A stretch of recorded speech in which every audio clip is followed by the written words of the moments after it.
हम सिर्फ समस्याओं की बातें करते हैं कि इस देश में कितनी परेशानियां हैं, लेकिन उन समस्याओं के समाधान हमारे पास होते हुए भी हम उसे प्रस्तुत नहीं कर सकते हैं। एक धर्म और आध्यात्मिक जगत में होते हुए भी मेरे 25 साल के इस जीवन में और देश की 4 बार पदयात्राओं करने के बाद जनता से जो संवाद है, मेरे स्टूडेंट्स, मेरे पढ़े लिखे इंजीनियर, डॉक्टर्स वगैरह जितने भी स्टूडेंट हैं, इस राष्ट्र के चिंतन के लिए जो समस्याएं, उनके लिए समाधान क्या हो सकता है। तो ऐसे 10 समाधान जिससे देश की करीब करीब 70% समस्याएं सॉल्व हो सकती हैं।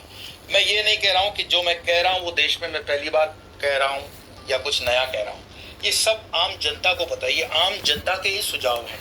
लेकिन अगर इन सुझावों को मोदी साहब मान लें तो मोदी अमर हो जाएंगे। मैं तो कहता हूं कि मोदी जी आप अमर हो जाएंगे अगर इन 10 सुझावों को देश के अंदर लागू कर दिया जाए। सबसे पहला, हमारे देश का सबसे पहला जो प्रॉब्लम है वो मैं कहूंगा कि देश की बजट प्रस्तुत होती है हमेशा मार्च महीने में। ये ठीक है कि सोमवार को सीतारमन जी करेंगी अपवाद स्वरूप, लेकिन वैसे मार्च में होती है और उस बजट की फंडिंग स्टार्ट होती है होना जून महीने से। जून महीना हमारे देश में बारिश का महीना होता है, तो नई सड़क बनाने के लिए फंड आते हैं जून में, और जुलाई में बारिश उस रास्ते को तोड़ देती है। इसलिए इस देश के रास्ते हमेशा के लिए बीमार पड़े रहते हैं। सारे इंफ्रास्ट्रक्चर जो काम होता है वो बजट की वजह से जुलाई महीने से स्टार्ट होते हैं और हमें काम करने का सिर्फ समय मिलता है 5-6 महीने। मेरा सुझाव है कि अगर हम अपनी बजट को देश के 15 अगस्त के दिन संसद में लाएं, 15 या 16 अगस्त को, और उस पर 15 अगस्त से लेकर चर्चा हो 1 महीने की, तो सितंबर, अक्टूबर, नवंबर, दिसंबर, जनवरी, फरवरी, मार्च, अप्रैल, मई, जून, 10 महीने हमारे अफसरों को, कार्यकर्ताओं को, कर्मचारियों को काम करने का मौका मिलेगा और इस देश की स्थिति बहुत सुधर जाएगी। लेकिन लाल फीताशाही ये जानकर के भी कभी इस तरह का सुझाव इंप्लीमेंट नहीं कर पाई। लेकिन ये सुझाव है कि अगर सब बजट को इस तरह से इंप्लीमेंट किया जाए तो बहुत कुछ किया जा सकता है। वीडियो में आगे बढ़ने से पहले गुरु पूर्णिमा के उत्सव के लिए आपको प्रेम पूर्वक ये निवेदन भी है और निमंत्रण भी है। 21 जुलाई रविवार सुबह 10 बजे से लेके 12 बजे तक लाइव फेसबुक पर इस कार्यक्रम को हम प्रसारित करेंगे और आप गुरु पूर्णिमा की इस प्रोग्राम में हमारे साथ जुड़ेंगे। इसी निवेदन के साथ डिस्क्रिप्शन में हमने लिंक दी। अब आते हैं दूसरे सुझाव के ऊपर। दूसरा सुझाव है कि अगर रोड बनता है तो उसको कभी बिजली वाला खोद देता है, कभी गैस वाला खोद लेता है, कभी टेलीफोन वाला खोद लेता है। अभी तो 15 दिन पहले रोड बनते हैं, 15 दिन बाद फिर उसको तोड़ दिए जाते हैं। क्यों? इसमें लाल फीताशाही का बड़ा रोल है। वो चाहे तो उसको रोक सकते हैं। मैं दुबई में इसको देख चुका हूँ अपने जीवन काल के 7 साल मैंने वहां गुजारे कि यूटिलिटी डिपार्टमेंट, जितनी भी यूटिलिटीज है, मतलब पानी, बिजली, गैस, सड़क, वो एक ही मंत्रालय बने और ये एक ही मंत्रालय की परमिशन लगे और इसको 7 दिन के मैक्सिमम टाइम के अंदर परमिशन लेकर के काम किया जाए तो सड़कों का तोड़ना फोड़ना बंद हो जाएगा। इससे 2 फायदे हो जाएंगे कि एक तो हमारी ट्रैफिक, पेट्रोल, एम्प्लॉयमेंट, टाइमिंग काफी कुछ सुधर जाएगा और एक टाइमिंग का सेंस बनेगा देश के अंदर। दूसरी, सड़कें जो देश की नब्जें हैं, ये दिल की धड़कनें हैं, इंफ्रास्ट्रक्चर, ये सड़कें इतनी खराब क्यों हो जाती है? इतनी खराब सड़कें किसी देश में नहीं होती। बारिश तो इंडोनेशिया, मलेशिया में भी होती है। तो कहीं ना कहीं अभी भी करप्शन हाई लेवल पे है। मेरा सुझाव रहेगा कि अगर इन सड़कों को बॉर्डर रोड ऑर्गेनाइजेशन, जो आर्मी का विंग है, उसको दे दिया जाए तो विदेशी कंपनियां हमारे देश से हट जाएगी। दूसरी बात, बीआरओ में ये कॉन्ट्रैक्ट आते ही आर्मी के लोगों की रिक्रूटमेंट बढ़ेगी, जिससे एम्प्लॉयमेंट बढ़ेगा, क्वालिटी बढ़ेगी, अकाउंटेबिलिटी बढ़ेगी, ट्रांसपेरेंसी बढ़ेगी। और बीआरओ में जो हमारे युवा ज्वाइन होंगे उनको भी एक नौकरी का सहूलियत मिलेगा और ये लाखों नौकरियां हम 10वीं कक्षा से लेके इंजीनियरिंग तक दे सकते हैं। इस पर विचार करने योग्य ये बात है कि हम इसको सुधार सकते हैं। मेरा चौथा सुझाव रहेगा कि देश की जो एजुकेशन पॉलिसी है वो तो ठीक, लेकिन देश में हर स्टेट की, हर क्षेत्र की अपनी अपनी पढ़ाई होती है।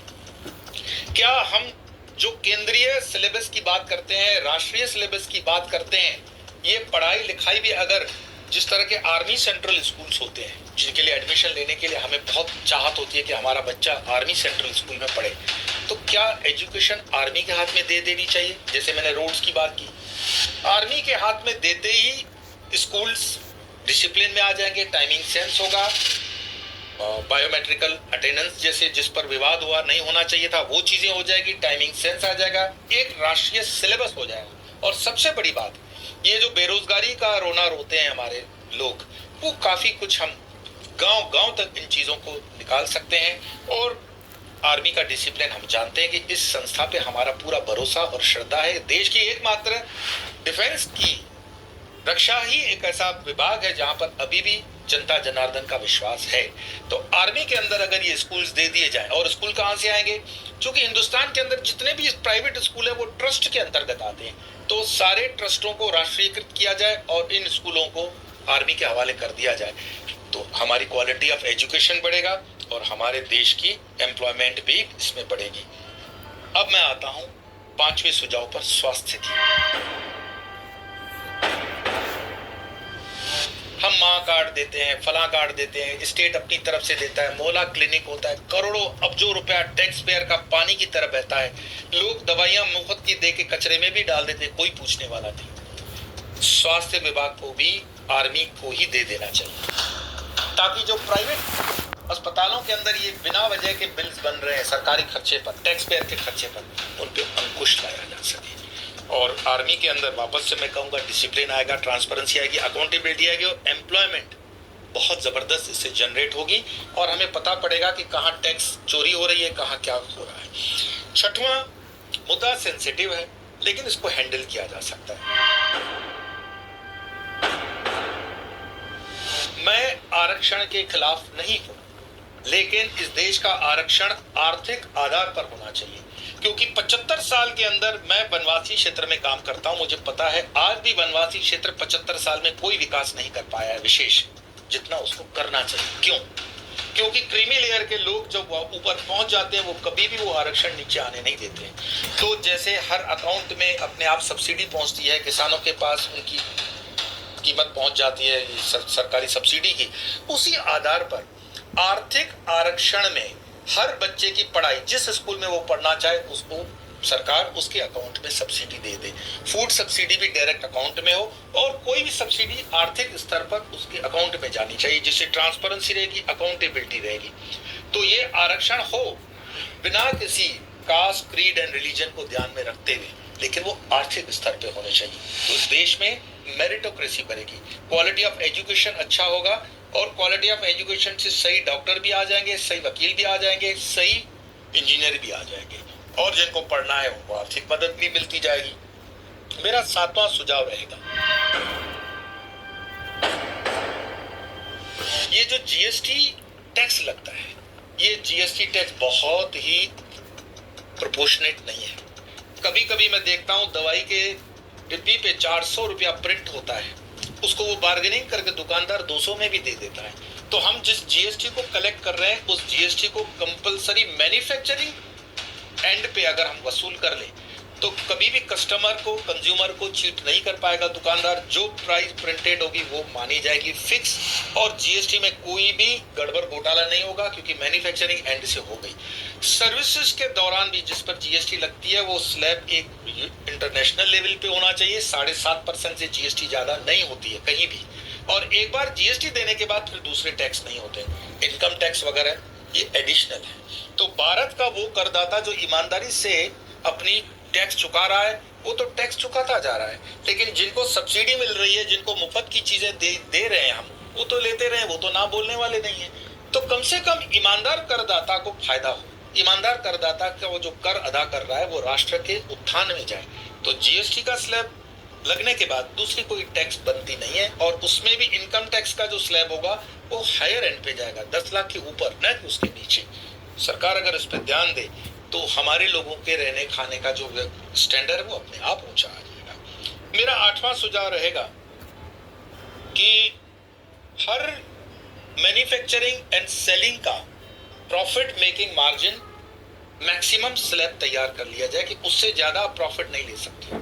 किसी प्रोडक्ट के अंदर 400% तक का प्रॉफिट है और कहीं पर हमें 5% भी प्रॉफिट व्यापारी को नहीं मिलता है।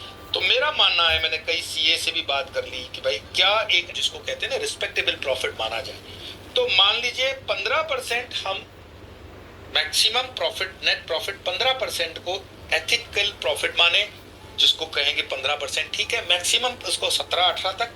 20% के बाद ये डर्टी प्रॉफिट माना जाना चाहिए, और 20% के प्रॉफिट के बाद डर्टी प्रॉफिट टैक्स आप 50% से ज्यादा ले लो, लेकिन कम से कम 15% के प्रॉफिट की जब सीलिंग आ जाती है तो कई चीजों पर महंगाई में हमारा कंट्रोल आ जाएगा, और सबके पास सब चीजें मुयसर हो जाएंगी, सब चीजों को पाने के अधिकारी हो जाएंगे, और जो ये ब्लैक मार्केटिंग का पैसा आज भी भारत में घूम रहा है उस पर नियंत्रण आएगा, क्योंकि प्रिंटेड प्राइस और सेलिंग प्राइस में वेरिएशन होने से, जीएसटी की वेरिएशन होने से ये सारी गड़बड़ हो रही है।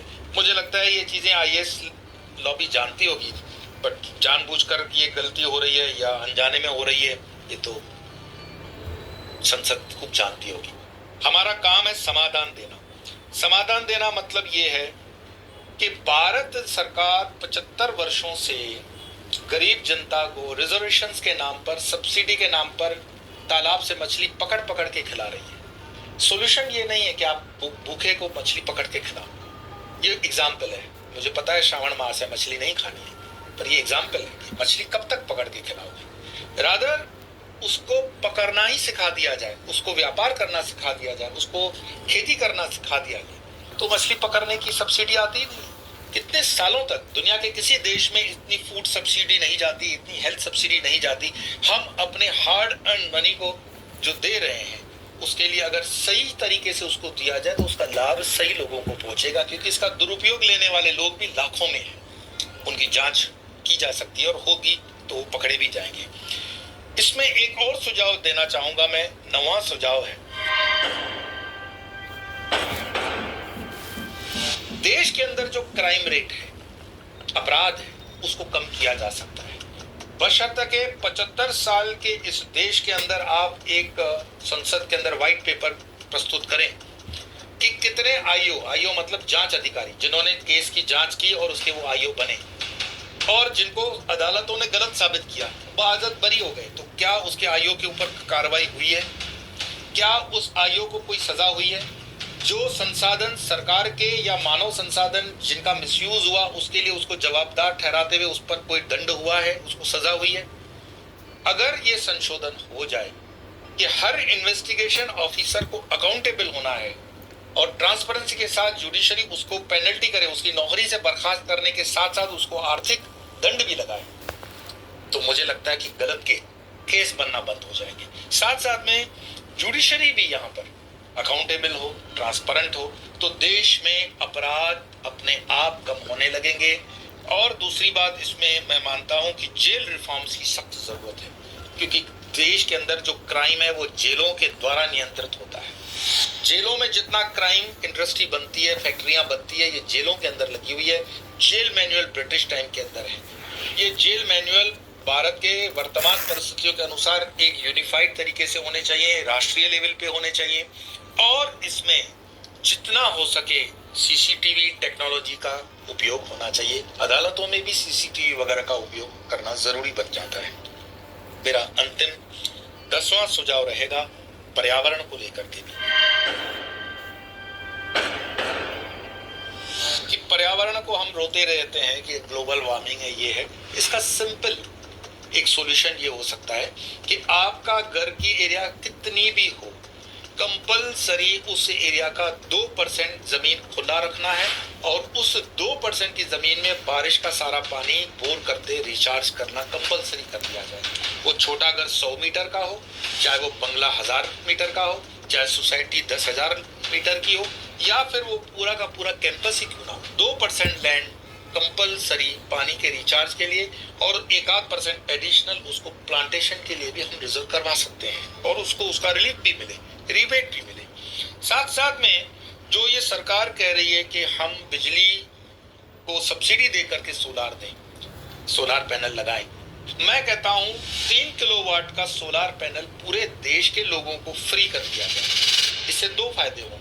जो बिजली बनाने का खर्चा पेट्रोल का वैसे ही आ रहा है, डीजल का आ रहा है, दूसरे संसाधनों का आ रहा है, हम अपनी बिजली खुद 3 किलोवाट की बना देंगे। 300 यूनिट के बाद 3 किलोवाट पे 300 यूनिट बन जाएंगे। 300 यूनिट के बाद अगर कोई बिजली लेता है तो उसको वो बिजली आप डबल नहीं ट्रिपल दर पे बेचो। 80% देश की समस्या का समाधान हो जाएगा, बिजली फ्री हो जाएगी, पानी फ्री हो जाएगा, और व्यवस्थाएं अगर रोड समय से इस तरह न टूटे तो काफी कुछ हम बचा सकते हैं। जो हम आवाजाही के इस ट्रैफिक जैम्स के अंदर बेवजह की परेशानियों में, ये मेरिटोक्रेसी की कमी होने के कारण देश इतना भुगत रहा है, ये समय आया है कि हम इस पर विचार करें। और मैं हाथ जोड़ करके आप देखने वालों को कहूंगा कि ये राष्ट्र के हित के विचार हैं। धर्म के साथ तो हम चलते ही हैं, सनातन के साथ चलते हैं, ये देश हमारा, राष्ट्र हमारा, लोग हमारे हैं। अगर आपको लगता है कि इन 10 विचारों के अंदर आपका कोई विचार इससे मैच है, कोई सुझाव है, तो कमेंट्स में लिखिए। प्लस इन विचारों को आगे तक पहुंचाने का भी थोड़ा सा आप श्रेय लें, क्योंकि राष्ट्र बढ़ेगा, हम बढ़ेंगे, और हम इसी राष्ट्र में रहने वाले लोग हैं, हमें इसके लिए चिंता भी करनी चाहिए। सनातन धर्म 360 डिग्री में हर चीज के लिए जवाबदारी सिखाता है, तो इसी जवाबदारी का निर्वाह करते हुए मैं आज इतना ही आप तक लाया हूं। फिर मिलेंगे अन्य विषय को लेकर, तब तक के लिए नमो नारायण। जय हिंद, जय नरहरि, जय स्वर्णकार। हम अनिल कुमार सोनी आपको नमन और वंदन प्रणाम करता हूँ। विचार आगे बढ़ाएं। जय हिंद।